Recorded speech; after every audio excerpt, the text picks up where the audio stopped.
আসসালামু আলাইকুম রহমতুল্লাহি ওয়া বারাকাতুহু নাহমাদুহু ওয়া নুসাল্লি আলা রাসূলিল কারীম আম্মা বাদ। ডিয়ার ফ্রেন্ডস, আশা করি প্রত্যেকেই ভালো আছেন। আলহামদুলিল্লাহ আমি ভালো আছি।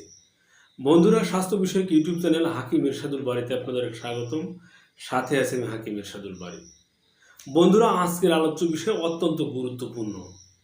হাজার হাজার টাকা খরচ করে আমরা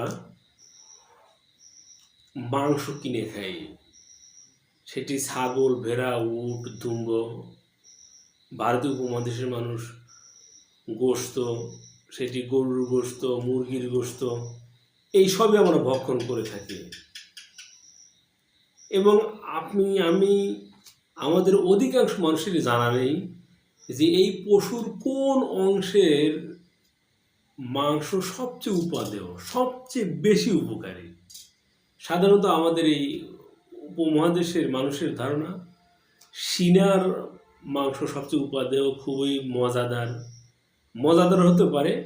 তবে হুজুর পাক সাল্লাল্লাহু আলাইহি ওয়াসাল্লামের সুস্পষ্ট হাদিস রয়েছে। বন্ধুরা, আসুন কথা না বাড়িয়ে মূল আলোচনায় ফিরে আসি।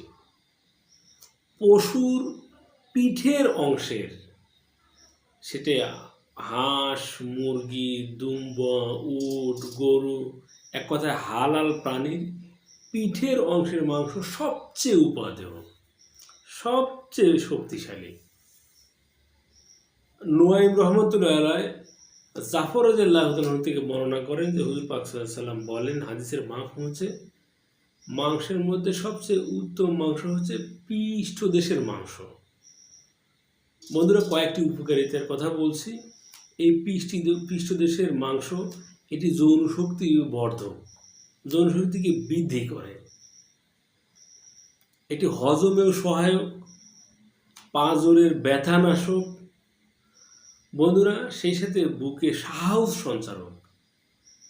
সর্বোপরি হুজুর পাক সাল্লাল্লাহু আলাইহি ওয়াসাল্লাম যেহেতু বলেছেন, এটা হুজুর পাক সাল্লাল্লাহু আলাইহি ওয়াসাল্লামের অবশ্যই সুন্নত যে হুজুর পাক সাল্লাল্লাহু আলাইহি ওয়াসাল্লাম পৃষ্ঠদেশের মাংস বেশি পছন্দ করতেন।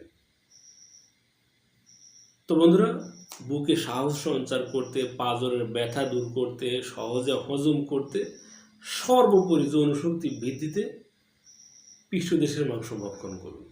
বন্ধুরা, এই ছিল আমাদের আজকের আলোচ্য বিষয়। ভিডিওটি ভালো লাগলে অবশ্যই লাইক দিবেন, কমেন্ট করবেন, সাবস্ক্রাইব করে সাথেই থাকবেন। ধন্যবাদ।